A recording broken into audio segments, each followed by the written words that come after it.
ఇదివరకు ఏదైతే హామీలు ఇచ్చారో అవన్నీ కూడా నెరవేరుస్తున్నాయి. కాకపోతే కొంచెం లేట్ అయినా సరే 100% ముఖ్యమంత్రి రేవంత్ రెడ్డి గారు మనకు కావాల్సిన అన్నీ చేస్తారు. అడగకుండా చేశారు, అడిగినవి కూడా చేస్తున్నారు. రోడ్డు బడ్జెట్ వల్ల మన అందరికీ తెలిసిందే. అది డెఫినెట్గా ఈ అంశాన్ని సీఎం దృష్టికి ఎమ్మెల్యేగా తీసుకెళ్తారు. నాది హామీ ఎమ్మెల్యే మేము ఎప్పుడు కూడా మీ పక్షానే ఉంటాం.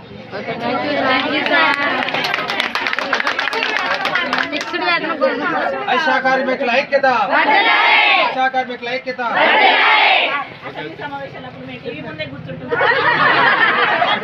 రాఘమయ్య గారికి హెల్త్ బాగోపోయినప్పటికీ కూడా మనం 2 కిలోమీటర్లు నడిచి వచ్చామని చెప్పి బయటకు వచ్చి మన వినతిపత్రం తీసుకున్నారు.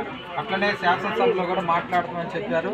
ఖచ్చితంగా మన గురించి మాట్లాడటానికి అవకాశం ఉంది కాబట్టి ఎమ్మెల్యే గారు మాట్లాడతారు. అది మనకి ఇచ్చినటువంటి హామీ. అందరూ కూడా ఇందాక కొట్టినట్టు ఒకసారి తప్పట్లో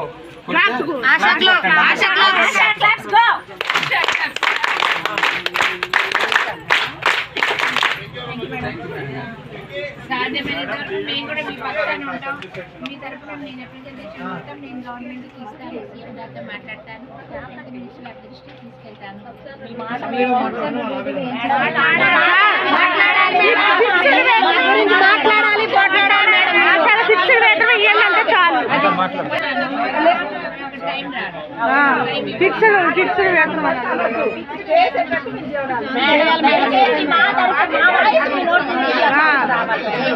ఖచ్చితంగా మాట్లాడతారు.